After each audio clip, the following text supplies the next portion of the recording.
নমস্কাৰ বাতৰিলৈ স্বাগতম ষ্টুডিঅত মই পাপৰি আৰু প্ৰথমটো খবৰ উত্তৰ পূৰ্বাঞ্চলৰ ভিতৰৰ প্ৰথমবাৰৰ বাবে ডিব্ৰুগড়ত অনুষ্ঠিত হৈছে আন্তঃৰাষ্ট্ৰীয় জলপথ সন্মিলন সোমবাৰৰে পৰা ডিব্ৰুগড়ৰ চৌকিডিঙি খেলপথাৰত দুদিনীয়াকৈ অনুষ্ঠিত হৈছে এই আন্তঃৰাষ্ট্ৰীয় জলপথ সন্মিলন 2022 সন্মিলনত অংশ কেন্দ্ৰীয় মন্ত্ৰী সৰ্বানন্দ সোণোৱাল আৰু মুখ্যমন্ত্ৰী ডক্টৰ হিমন্ত বিশ্ব শৰ্মা সন্মিলনত নেদাৰলেণ্ড বাংলাদেশ নেপাল ভূটান আদিৰ পৰা কেইবাজনো চৰকাৰী বিষয়া সহ অন্যান্য বহু বিশিষ্ট ব্যক্তিৰ অংশগ্ৰহণ ভিডিঅ' কনফাৰেন্সিঙৰ জৰিয়তে বহিৰাষ্ট্ৰ বাংলাদেশ আদিকে ধৰি কেইবাখনো দেশৰ সেনা অংশগ্ৰহণ কৰিছে এই মুহূৰ্তত আমি পুনপটীয়া সম্প্ৰচাৰ আগবঢ়াম आज प्रधानमंत्री जी के मार्गदर्शन से उनके दिए हुए आशीर्वाद से सहयोग से और उनके दिखाए हुए सपने से आज हम सब लगे हुए हैं और आप सबको ये बात सुन के खुशी होंगे 2014 में हमारे इनलैंड वाटर्स में कार्गो मूवमेंट के सिलसिले में अगर मैं आंकड़ा बताऊं it was only 16 million ton per annum. Now it's went up to 105 million ton. That is the achievement, that is the growth. It is because happening only because of our honorable Prime Minister Narendra Modi ji. हर पल जिन्होंने हमारे मंत्रालय की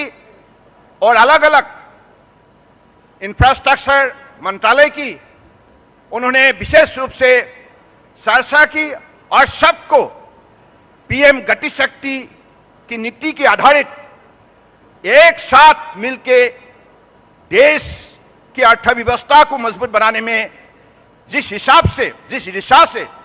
काम करने के लिए उन्होंने मार्गदर्शन दी है उसी हिसाब से आज देश की सारे इंफ्रास्ट्रक्चर मंत्रालय जुड़ गए हैं चाहे रेलवे है चाहे रोडवेज है चाहे एयरवेज हो चाहे वाटरवेज हो सारे कम्युनिकेशन हो सब मंत्रालय एक साथ माननीय प्रधानमंत्री जी के नेतृत्व में आज हम लोग जुड़ गए हैं और हमारी एक ही लक्ष्य है माननीय प्रधानमंत्री जी के नेतृत्व में अपने देश को दुनिया का सर्वश्रेष्ठ राष्ट्र के हिसाब से खड़ा करना और उसी लक्ष्य को हासिल करने के लिए हर हमारे समाज में बसे हुए व्यक्ति को आगे बढ़ने के लिए आधुनिक व्यवस्था दिया जाए आधुनिक व्यवस्था निर्माण किया जाए और उसी हिसाब से मॉडर्न फैसिलिटी डेवलप करने में हम लगे हुए हैं हमारे आज इस बैठक में अलग अलग stakeholder business houses chambers और अपने एक्सपोर्टर जुड़े हुए हैं मैं सबको स्वागत करता हूं अपने पोर्ट की सफल हमारे अध्यक्ष भी यहां शामिल है सब लोगों का पास अनुभव है सबका यही कहना है कि नॉर्थ ईस्ट में अपना पास जितना भी नदी है ये वाटरवेज को हम सही दिशा में हम उपयोग करें इसके लिए जो भी रोड मैप हमें बनानी है जो भी टेक्नोलॉजी इस पर शामिल करना है जो भी टेक्नोलॉजी का इनकॉर्पोरेशन आवश्यक है सारी चीजों को जोड़ना होगा तो ये 2 दिन का जो कार्यक्रम है मुझे लगता है कि विशेष रूप से आज माननीय असम प्रदेश के लोकप्रिय जो मुख्यमंत्री डॉक्टर हिमंत बिश्व शर्मा जी ने भी बता के गए हमने लीन पीरियड में भी ये साबित किया है कि ब्रह्मपुत्र और गंगा में अपने कार्गो वेसल चल सकता है लोगों का कहना था कि ड्राफ्ट क्राइसिस के वजह से नदी का गहराई कम होने के वजह से यहां कोई कार्गो वेसल नहीं चल सकते लेकिन इसको हमने कहा नहीं यह चल सकता है अगर आपका पास विल है अगर आपका पास जुनून है अगर आपका लक्ष्य है आपका पास हिम्मत है तो आप कर सकते हैं और आज ये सारी व्यवस्था को आगे बढ़ाने में माननीय प्रधानमंत्री जी ने हमें जो शक्ति दी है जो उन्होंने अनुप्रेरणा दी है इसकी वजह से आज ब्रह्मपुत्र हो या गंगा हो देश के अलग अलग नेशनल वाटरवेज जाग उठा है तो मुझे लगता है कि अगले दिनों में हम ऐसे ही वाटरवेज कॉन्क्लेव के जरिए नदी को पहचानिए नदी को अध्ययन कीजिए और सही टेक्नोलॉजी के द्वारा नदी को आप नेविगेशनल ऑपरेशनल बनाने के लिए आप सही रूप में खड़ा कीजिए बस यही लक्ष्य को हमें हासिल करने के लिए अपने खुद को मेहनत करना होगा मैं आज इस कॉन्क्लेव में वर्चुअली जुड़े हुए हमारे देश की वरिष्ठ नेता माननीय गडकरी जी को विशेष रूप से धन्यवाद देना चाहता हूं। उन्होंने भी अपने कार्यकाल में पोर्ट शिपिंग वाटरवेज के मंत्री होने के नाते बहुत काम किया है और उन्होंने भी बहुत सा कार्यक्रम माननीय प्रधानमंत्री जी के निर्देश के मुताबिक उन्होंने हाथ में ली थी। उसी कार्यक्रम को हम साकार करने में लगे हुए हैं, चाहे सागरमाला हो और हमारे मनसुख भाई मांडविया जी भी जब मंत्री रहे उन्होंने भी मैरीटाइम विजन 2030 के सिलसिले में जो कदम उठाए और जो जलमार्ग विकास प्रोजेक्ट गंगा में 1 और 2 8 गंगा के सिलसिले में जो भी कदम उठाया गया है इसी को साकार करने में हम भी लगे हुए हैं। हमारा लक्ष्य यही है कि देश के अंदर we have more than 111 national waterways and out of these more than 25 have been found to be feasible for the movement of cargo vessel as well as passenger vessel. So those waterways are being developed day by day so that people of the country from different parts of the country can well access to these facilities and also inspire the young generation to motivate themselves, to charge up themselves, to go for the betterment of waterways facilities for their future growth. And I believe Ashwini Vaishnaw ji हमारे माननीय rail मंत्री ने मुझे विशेष रूप से हमारे अश्विनी वैष्णव जी को मैं धन्यवाद देना चाहता हूं। मैं एक दिन बगीबिल ब्रिज गए थे तो वहां जाके हमारे यही इच्छा थी कि यहां हम एक जेटी निर्माण करें। तो उनको मैंने जब फोन किया तो कहा रेलवे और हमारे वाटरवेज दोनों को मिलकर इस विषय पर आगे बढ़ना चाहिए। उन्होंने तुरंत मान लिया है। इतना पॉजिटिव वाइब्रेशन जिन व्यक्तियों ने दे सकता है वो हमारे रेलवे मंत्री जी है। मैं विशेष रूप से आप उन्होंने जैसे काम शुरू किया है इसके लिए मैं विशेष रूप से धन्यवाद देना चाहता हूं। और जी किशन रेड्डी जी हमारे सारे नॉर्थ ईस्ट के मंत्री है, साथ में कल्चर और टूरिज्म भी उनकी विभाग है। बहुत पॉजिटिव वाइब्रेशन में उन्होंने हमें विशेष रूप से उत्साह और उन्होंने हमें ताकत दी है। मैं भी आज इस सभा में उन्होंने जिस हिसाब से भाग लिया मैं उनको भी धन्यवाद देना चाहता हूं। और हमारे बांग्लादेश के मंत्री चौधरी जी और हमारे भूटान के मंत्री शर्मा जी, आप दोनों को मैं विशेष रूप से धन्यवाद देना चाहता हूं। Because of your participation in this today's conclave you have added more strength and more encouragement to the sector of waterways, and also by joining hand you have re-strengthened and reaffirmed your commitment for working togetherness for the benefit of mutual growth. কেইবাখনো দেশে অংশগ্ৰহণ কৰিছে আৰু প্ৰাক্তন মুখ্যমন্ত্ৰী বৰ্তমান কেন্দ্ৰীয় মন্ত্ৰী সৰ্বানন্দ সোণোৱালে ভাষণ প্ৰদান কৰি থকাৰ এই মুহূৰ্তৰ আমি কিছু দৃশ্য সপোনপটীয়াকৈ আপোনালোকলৈ আগবঢ়ালো। আন্তঃৰাষ্ট্ৰীয় জলপথ সন্মিলন এয়া আৰু যেহেতু যিখিনি সুবিধা প্ৰদান কৰিছে সেই সুবিধাখিনি সন্দৰ্ভত কোৱা হৈছে আৰু এই সন্মিলনত কেইবাখনো দেশে অংশগ্ৰহণ কৰিছে আৰু সেয়া আমি ইতিমধ্যে কৈছোৱে। কেন্দ্ৰীয় মন্ত্ৰী সৰ্বানন্দ সোণোৱাল আৰু মুখ্যমন্ত্ৰী হিমন্ত বিশ্ব শৰ্মায়ো অংশগ্ৰহণ কৰিছে, চন্দ্ৰমোহন পাটোৱাৰীয়ে অংশগ্ৰহণ কৰিছে, ভাৰ্চুৱেল যোগে এই অনুষ্ঠানত নীতিন গাডকাৰীয়ে অংশগ্ৰহণ কৰিছে। উভতি আহিছো খন্তেক বিৰতিৰ পাছত আন এটা গুৰুত্বপূৰ্ণ খবৰৰ মাজলৈ আহিছো। চাকৰি হেৰুৱাব পাৰে 2013 চনত জালিয়াতিৰে এপিএছচি চাকৰি লোৱা 34 জন এচিএছ আৰু এপিএছ বিষয়ে। উচ্চ ন্যায়ালয়ৰ অৱসৰপ্ৰাপ্ত ন্যায়াধীশ বিপ্লৱ কুমাৰ শৰ্মাৰ সুদীৰ্ঘ তদন্তৰ প্ৰতিবেদনৰ ভিত্তিতে এই সকল বিষয়ে চাকৰি হেৰুৱাটো এক প্ৰকাৰ নিশ্চিত হৈ পৰিছে। অৱশ্যে চূড়ান্ত সিদ্ধান্ত গ্ৰহণ কৰিব কেবিনেটে গঠন কৰি দিয়া আন এখন কমিটিৰ পৰামৰ্শৰ ভিত্তিত মুখ্য সচিব জিষ্ণু বৰুৱাৰ নেতৃত্বত গঠন কৰি দিয়া হৈছে এই কমিটিখন। 2 মাহৰ ভিতৰত কমিটিখনে চৰকাৰক দাখিল কৰিব প্ৰতিবেদন। উল্লেখযোগ্য যে বিপ্লৱ কুমাৰ শৰ্মাৰ প্ৰতিবেদনত বিভিন্ন অন্যান্য পদ্ধতিৰে 34 জন এচিএছ এপিএছ বিষয়ে 2013 চনত চাকৰি লোৱাৰ তথ্য সন্নিৱিষ্ট কৰা হৈছে। যদি তদন্ত আয়োগৰ প্ৰতিবেদন চৰকাৰে গ্ৰহণ কৰে তেনেহলে এইকেইজন বিষয়া বিপদত পৰাটো খাটাং। তদন্ত প্ৰক্ৰিয়া অব্যাহত থকাৰ পিছতো এই সকল বিষয়াই ৰাজ্যৰ বিভিন্ন স্থানত বিভিন্ন পদবীত কাৰ্যনিৰ্বাহ এতিয়াও কৰি আছে। ইফালে দুৰ্নীতিৰ অভিযোগ উত্থাপন হোৱা 2014 চনৰ এচিএছ এপিএছ বিষয়াসকলকো তদন্তৰ আওতালৈ অনাৰ সিদ্ধান্ত গ্ৰহণ কৰিছে কেবিনেটে। উক্ত বৰ্ষত চাকৰি লাভ কৰা 21 জন গ্ৰেপ্তাৰ হৈছিল আৰু এই 21 জন বিষয়াৰ চাকৰিৰ পৰা বৰ্খাস্তও কৰিছিল। স্বাভাৱিকতে এতিয়া বুকু কপিছে 2014 চনৰ এপিএছচিৰ চাকৰি লোৱা বিষয়াসকলৰো উল্লেখযোগ্য যে ৰাজ্যকোপ এপিএছচি নিযুক্তি কেলেংকাৰীৰ বাবে লোকসেৱা আয়োগৰ কেইবাগৰাকীও বিষয়া কৰ্মচাৰী গ্ৰেপ্তাৰ হোৱাৰ লগতে এতিয়াও কিন্তু কাৰাৰুদ্ধ হৈ আছে এপিএছচিৰ তদানীন্তন অধ্যক্ষ ৰাকেশ পাল এটা অতিকৈ গুৰুত্বপূৰ্ণ বিষয় আৰু যেহেতু এতিয়া এই মুহূৰ্তত আমি যিখিনি তথ্য আপোনালোকৰ আগত দাঙি ধৰিলো চাকৰি হেৰুৱাব পৰাৰ যেটো বিষয় সেই বিষয় সন্দৰ্ভত আমি দাঙি ধৰিলো গতিকে এই মুহূৰ্তত আমি নিউজ ৰুমলৈ যাম আমাৰ জ্যেষ্ঠ সাংবাদিক নৱজিত ভাগৱতী আমাৰ সৈতে সংযুক্ত হৈ আছে আমি তেওঁৰ পৰা আৰু যথেষ্টখিনি খবৰ আমি লাভ কৰিম নৱজিত ভাগৱতী এটা বিপদ ঘণ্টা বুলি ক'ব পাৰি আমি এই মুহূৰ্তত যিখিনি তথ্য দাঙি ধৰিলো যিখিনি কথা আমি ক'লো ইয়াৰ ওপৰত আমি বিস্তৃতভাৱে আপোনাৰ পৰা জানিম হয় পাপৰি 2014 চনৰ যি তদন্ত কালি কেবিনেটে ঘোষণা কৰিছে অৰ্থাৎ এই 13 চনত যেনে ধৰণৰ তদন্ত বিপ্লৱ কুমাৰ শৰ্মা নেতৃত্বাধীন তদন্ত আয়োগে কৰিছিল ঠিক তেনে ধৰণৰে তদন্ত কথা ঘোষণা কৰিছে 2014 চনত অৰ্থাৎ 2014 চনত যিসকল প্ৰাৰ্থীয়ে তাত এপিএছচিৰ চাকৰি লাভ কৰিছিল এপিএছচিৰ চাকৰি লাভ কৰা সকলোৰো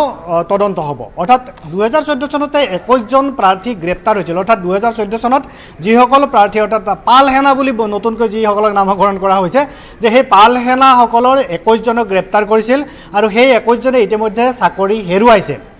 2014 চনত চাকৰি লাভ কৰা কিন্তু বাকীসকল অৰ্থাৎ বাকীসকলতো অকল 2014 চনৰ 21 জনেই নাছিল অৰ্থাৎ সেই বৰ্ষত চাকৰি লাভ কৰা বৃহৎ সংখ্যকে অৰ্থাৎ ৰাকেশ পালৰ নেতৃত্বত যি কেলেংকাৰী হৈছিল সেই কেলেংকাৰী অৰ্থাৎ বক্ৰপথেৰে চাকৰি লাভ কৰিছিল যে সেয়া ধুৰুপ সেইসকলক পোহৰলৈ অনাৰ বাবে কেবিনেটে কালি তদন্তৰ কথা ঘোষণা কৰে আৰু 2013 চনত যি তদন্ত প্ৰতিবেদন বিপ্লৱ কুমাৰ শৰ্মাই দিছিল সেই তদন্ত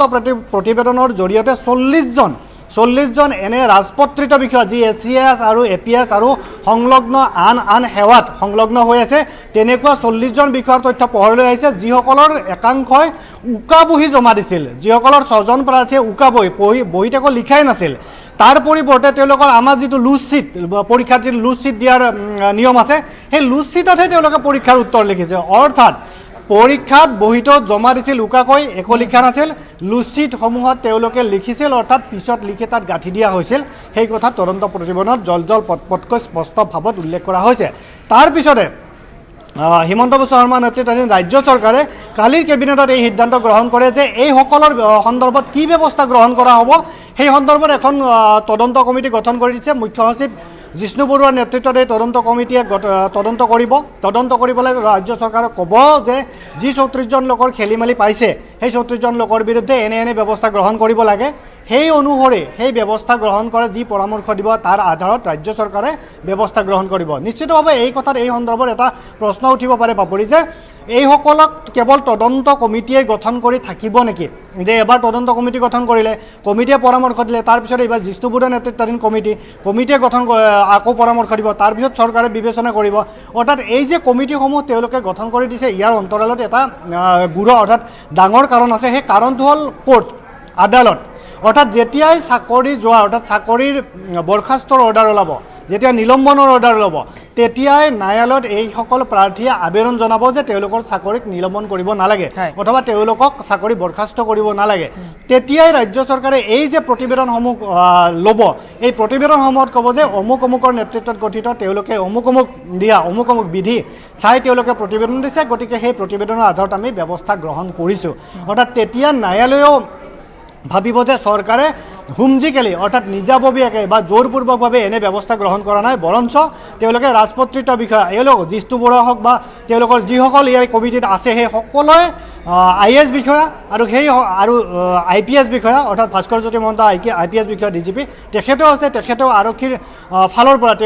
তেখেতে পৰামৰ্শ দিব কমিটিত আৰু সেই সন্দৰ্ভতো তেওঁলোকে সিদ্ধান্ত গ্ৰহণ কৰিব এতিয়া প্ৰশ্ন উঠিব 2014 চনৰ অৰ্থাৎ 2014 চনৰ 21 জন ৰাজপত্ৰিত বিষয়া ইতিমধ্যে পূৰ্বে গ্ৰেপ্তাৰ হৈছে এই 2 নম্বৰ অৰ্থাৎ বক্ৰপথেৰে চাকৰি লাভ কৰাৰ বাবে ৰাকেশ পাল বাহিনীত অৰ্থাৎ ৰাকেশ পালৰ যি নেতৃত্বত যি দুৰ্নীতিকাৰী কেলেংকাৰীৰ এখন তদন্ত আয়োগ আছিল তেওঁলোকৰ জৰিয়তে তেওঁলোকে চাকৰি লাভ কৰিছিল সেই 21 জনক ইতিমধ্যে গ্ৰেপ্তাৰ কৰিছে এই বাকীসকল অৰ্থাৎ বাকী যিসকলে আকৌ তাত চাকৰি লাভ কৰিছে তেওঁলোকৰ সন্দৰ্ভত কি ব্যৱস্থা গ্ৰহণ কৰিব কোন কোন তেনেকুৱা বিষয়া এতিয়াও চাকৰি কৰি আছে সেইসকলক চিনাক্ত কৰিব এই নতুন তদন্ত আয়োগে গতিকে কালিৰ এই তদন্ত ঘোষণা কৰাৰ লগে লগে 2014 চনত যিসকল প্ৰাৰ্থীয়ে চাকৰি লাভ কৰিছিল যিসকল এতিয়া কোনোবা হয়তো এডিসি কোনোবা হয়তো এডিশনাল এসপি অৰ্থাৎ কোনোবা হয়তো ৰাজহ বিভাগৰ মুঠৰ ওপৰত এই সকলোবোৰ আওতালৈ আহি যাব মুঠৰ ওপৰত এই সকলোবোৰ এতিয়া আওতালৈ আহিব 2013 চনৰ কথা যেহেতু আপুনি ইতিমধ্যে কৈছে গতিকে তাত চাকৰি হেৰুৱাৰ যেটো কথা আমি কৈ আছো বা বক্ৰপথেৰে 36 জনৰ কথা আমি যেহেতু কৈ আছো গতিকে এতিয়া সকলোবোৰ এনে ধৰণে আওতালৈ আহিব এই তদন্ত কমিটি বিপ্লৱ কুমাৰ শৰ্মাৰ প্ৰতিবেদনৰ পিছত আপুনি যিখিনি কথা এতিয়া আমাক ক'লে যে এই বিপ্লৱ কুমাৰ শৰ্মাৰ প্ৰতিবেদনৰ পিছত এই মুহূৰ্তত এটা হাহাকাৰ লগা বুলি এক প্ৰকাৰ ক'ব পাৰি হয় এটা কথা কৈ দিছো পাবৰ যে বিপ্লৱ কুমাৰ শৰ্মাৰ প্ৰতিবেদন যেতিয়া হৈছিল অৰ্থাৎ 2013 চনত টোটেল 79 গৰাকী বিষয়া এনে বক্ৰপথেৰে লোৱাটো তাত প্ৰতীয়মান হৈছে এই 79 গৰাকীৰ ফিগাৰটো কৈ দিছো 39 জনক ইতিপূৰ্বে গ্ৰেপ্তাৰ কৰিছিল আৰক্ষীয়ে ডিব্ৰুগড় আৰক্ষীৰ নেতৃত্বত যি তদন্ত হৈছিল তেতিয়াই 39 জনক গ্ৰেপ্তাৰ কৰা হৈছিল 2013 চনৰ আৰু 40 জনক তেওঁলোকে পাইছে বিপ্লৱ কুমাৰ শৰ্মা নেতৃত্বাধীন তদন্ত আয়োগৰ প্ৰতিবেদনৰ আধাৰত অৰ্থাৎ 39 জনে যে বক্ৰপথেৰে তাত চাকৰি লৈছিল 2013 চনত হেয়া ইতিমধ্যে প্ৰতীয়মান হৈছে যেহেতু 39 জনক ইতিপূৰ্বে গ্ৰেপ্তাৰ কৰিছে আৰু 40 জনক এই তদন্তৰ জৰিয়তে পাইছে এতিয়া মাত্ৰ থাকিব 2014 চন অৰ্থাৎ 2014 চনৰ 21 জনক ইতিমধ্যে গ্ৰেপ্তাৰ কৰা হৈছে আৰু বাকি কিমান জনে বক্ৰপথেৰে অৰ্থাৎ দুৰ্নীতিৰে তাত চাকৰি লৈছিল সেই সকলক চিনাক্ত কৰিব নতুনকৈ গঠন হ'ব লগা তদন্ত আয়োগ আৰু এই তদন্ত আয়োগখনে কিমান সময়ৰ ভিতৰত বা এই কমিটিখনে কিমান সময়ৰ ভিতৰত চৰকাৰক প্ৰতিবেদন দাখিল কৰিব দুমাহ নৱজিত ভাগৱতী যিখন দুমাহৰ কথা আপুনি কৈছে সেইখন জিষ্ণু বৰুৱা নেতৃত্বাধীন তদন্ত আয়োগে দুমাহৰ ভিতৰত প্ৰতিবেদন দিব আৰু যিখন নতুন তদন্ত আয়োগ অৰ্থাৎ 2014 চনৰ বাবে গঠন কৰিব এতিয়াও গঠন কৰা হোৱা নাই হেয়া গুৱাহাটী উচ্চ ন্যায়ালয়ৰ অৱসৰপ্ৰাপ্ত ন্যায়াধীশ এজনৰ নেতৃত্বত গঠন কৰিব আৰু সেইখনৰ কাৰ্যকালটো এতিয়াও ঠিক কৰি দিয়া নাই যেতিয়া টাৰ্মছ এণ্ড কণ্ডিশ্যন ওলাব অৰ্থাৎ ৰাজপত্ৰযোগে জাননী জাৰি কৰিব যে অমুক অৱসৰপ্ৰাপ্ত ন্যায়াধীশক নেতৃত্বত গঠন কৰা হ'ল তেওঁ অমুক অমুক বিষয় চাব আৰু তেওঁৰ কাৰ্যকালটো তেতিয়াই ঠিক কৰি দিব হয়তো এবছৰ হ'ব পাৰে ছমাহ হ'ব পাৰে প্ৰথমে সাধাৰণতে ছমাহ কৰি দিয়ে তাৰ পিছত কাৰ্যকাল যদি বঢ়াব লগা হয় তেতিয়া হয়তো বঢ়াই দিয়ে নতুবা অন্যথা সেই ছমাহতে তেওঁলোকে তদন্ত সম্পূৰ্ণ কৰিবলৈ প্ৰতিবেদন দাখিল কৰিব ৰাজ্য চৰকাৰৰ হাতত অৰ্থাৎ এতিয়া যেটো কথা আহি পৰিছে যে 2014 চনৰ এছিএছ এপিএছ যিসকল বিষয়া তেওঁলোকে এতিয়া তদন্তৰ আওতালৈ আহিব গতিকে এই কেবিনেটে সেই সিদ্ধান্ত গ্ৰহণ কৰিছে আৰু ইতিমধ্যে আপুনি এই কথা আমি ইতিমধ্যে জনাইছো বা আমাৰ দৰ্শকসকলেও জানে যে উক্ত বৰ্ষত 21 জন গ্ৰেপ্তাৰো কৰা হৈছিল গতিকে এতিয়াৰ যিখিনি আমি আপডেট আপুনি ইতিমধ্যে আমাক জনাইছে তাৰ ভিতৰত চাকৰি যোৱাৰ যেটো কথা আমি কৈ আছো সেই সন্দৰ্ভত 36 জনৰ বিষয়ে যি কথা আমি কৈ আছো চাকৰি যিসকলক হয় তাৰমানে 34 জনৰ কথা যি কৈছে 34 জনৰ আমি তথ্য সহ দিছো যে 34 জনে কি কৰিছিল 34 জনৰ কথাটো আৰু 39 জন আৰু 21 জন এই সকলৰ চাকৰি ইতিমধ্যে গৈছে অৰ্থাৎ 39 জন 2013 চনৰ আৰু 21 জন আছিল 2014 চনৰ এখেতসকলক ডিব্ৰুগড় আৰক্ষীয়ে গ্ৰেপ্তাৰ কৰিছিল তেওঁলোকে পৰীক্ষাৰ সময়ত হয়তো বক্ৰপথেৰে তাত দুই বহিত খেলিমেলি পাইছিল যি তদন্তত উন্মোচিত হৈছিল তেওঁলোকে যে ধন দিছিল হেয়া আৰু পুনৰাই আমি ক'ব নালাগে সকলোৱে জনা কথা তেওঁলোকে ধন দিয়েই চাকৰি লৈছিল কিমান লাখ টকা লৈছিল সেইটোহে মাত্ৰ ক'বলৈ তেওঁলোকে নিজ মুখেৰে ক'বলৈ আছিল তাৰ বাহিৰে হয়তো স্বজন্তখনত দুই এজনে পাইছিল এইখিনিৰ বাহিৰে বাকীসকলে ধন দিয়ে চাকৰি লৈছিল আৰু এই যে 36 জনৰ কথা 36 জনৰ আমি যেটো উল্লেখ কৰিছে 36 জনৰ নিৰ্দিষ্ট সংখ্যক কেনে ধৰণে তেওঁলোকে পাইছিল সেই 36 জনৰ কথাও তাত উল্লেখ আছে পৰৱৰ্তী সময়ত যেতিয়া তদন্ত প্ৰতিবেদন দাখিল হ'ল তেতিয়া এই 40 জন অৰ্থাৎ 40 জনৰ কথা আছে আৰু 6 জনে সেই 40 জনৰ 6 জনে উকা বহি জমা দিছিল সেই 6 জন আৰু ইফালে 34 জন 40 জনৰ কথা তদন্ত প্ৰতিবেদনত উল্লেখ আছে আৰু 2014 চনতো এনে ধৰণৰ 40 জন হয়তো অধিক সংখ্যক লোক ওলাব পাৰে কাৰণ 2014 চনৰ যি সময় সেই সময়ত তেতিয়া অধিক সংখ্যক লোকে চাকৰি লৈছিল যেহেতু 13 চনৰ সেই সময়ত 13 চনৰ পৰীক্ষাৰ সময়ত যেতিয়া চাকৰি লৈছিল লোৱাৰ পিছতে তেওঁলোকৰ চাকৰি যোৱা নাছিল 14 চনত আৰু অধিক সংখ্যকে লৈছিল কাৰণ তেওঁলোকে আকৌ অধিক হাৰত দুৰ্নীতি তাত সেই সময়ত কৰিছিল গতিকে সেই কথা সেই সময়ৰ প্ৰত্যেকজন লোকেই জানে গতিকে 14 চনত যেতিয়া নৱজিত ভাগৱতী যেটো আমাৰ বিৰতি লোৱাৰ সময় হৈছে গতিকে আমি আপোনাক এই মুহূৰ্তত বিদায় দিম ধন্যবাদ জনাইছো নৱজিত ভাগৱতী আৰু লগতে আমি ইতিমধ্যে এই সন্দৰ্ভত কৈ গৈছো আমি জনাই যাম ইয়াৰ পিছতে যে এই যি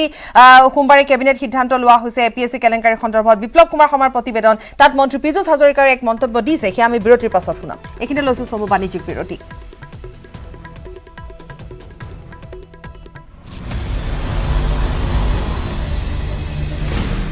ZPay and News 18 Network present Crypto Ki Samajh.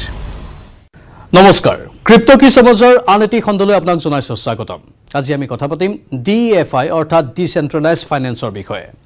আপোনালোকক জনাও যে DeFi টোটেল ভ্যালু বাঢ়ি এতিয়া হৈছে গৈ $231 বিলিয়ন 2 ডিসেম্বৰ 2021 DeFi টোটেল ভ্যালু 256 বিলিয়নৰ অল টাইম হাইট উপনীত হৈছিল লিডো এংকৰৰ দৰে DeFi এপ্লিকেশনেও বৃদ্ধি হৈ 2 আৰু 3 নম্বৰ পজিশন এতিয়া প্ৰাপ্ত হৈছে গৈ প্ৰকৃততে DeFi কি ডিসেন্ট্ৰেলাইজড ফাইনেন্স পাব্লিক ব্লকচেইন স্পেচত কোনো এপ্লিকেশন আৰু প্ৰজেক্টৰ বাবে এক আমব্ৰেলা টাৰ্ম DeFi সাধাৰণতে স্মাৰ্ট কন্ট্ৰেক্টত ব্যৱহাৰ কৰি ব্লকচেইন টেকনলজিত নিৰ্মিত ফাইনেন্সিয়েল এপ্লিকেশনত দেখা যায় আনফালে স্মাৰ্ট কন্ট্ৰেক্ট কি এইবোৰ অটোমেটেড ৰূপত কাৰ্যকৰী কৰাৰ কন্ট্ৰেক্ট য'ত এক্সিকিউট কৰিবৰ বাবে মধ্যস্থতাকাৰীৰ প্ৰয়োজন নাই আৰু যিসকল লোকৰ ইণ্টাৰনেট কানেকশ্যন আছে তেওঁলোকে ইয়াত এক্সেছ কৰিব পাৰে DeFi কি সামিল হৈ আছে DeFi ডিসেন্ট্ৰেলাইজড ব্লকচেইন নেটৱৰ্কৰ এপ্লিকেশন হয় যাক ইজি লেন্ডিং ঋণ লবলৈ বা ফাইনেন্সিয়েল টুলছৰ ট্ৰেন্ডিঙৰ বাবে কোনো এক্সেছ ৰাইটছ প্ৰয়োজন নাই আজিকালি বহু সংখ্যক DeFi এপ্লিকেশন ইথেৰিয়াম নেটৱৰ্কক ব্যৱহাৰ কৰি বনোৱা হয় কিন্তু এতিয়া এনে বহু অল্টাৰনেটিভ পাব্লিক নেটৱৰ্ক ওলাইছে যিবোৰে ভালদৰে স্পীড স্কেলেবিলিটি সিকিউৰিটি এণ্ড লোৱাৰ কষ্ট প্ৰদান কৰে মাৰ্কেট শ্বেয়াৰৰ হিচাপ অনুসৰি 54.31% সৈতে ইথেৰিয়াম 13.15% সৈতে টেৰা আৰু 5.77% সৈতে বাইনেন্স DeFi টপ ব্লকচেইনত আছে আজিৰ খণ্ডটো ইমানেই আছিল পৰৱৰ্তী ক্ৰিপ্টো সম্বন্ধীয় গুৰুত্বপূৰ্ণ তথ্যৰ বাবে চাই থাকিব ক্ৰিপ্টো কি সমাজ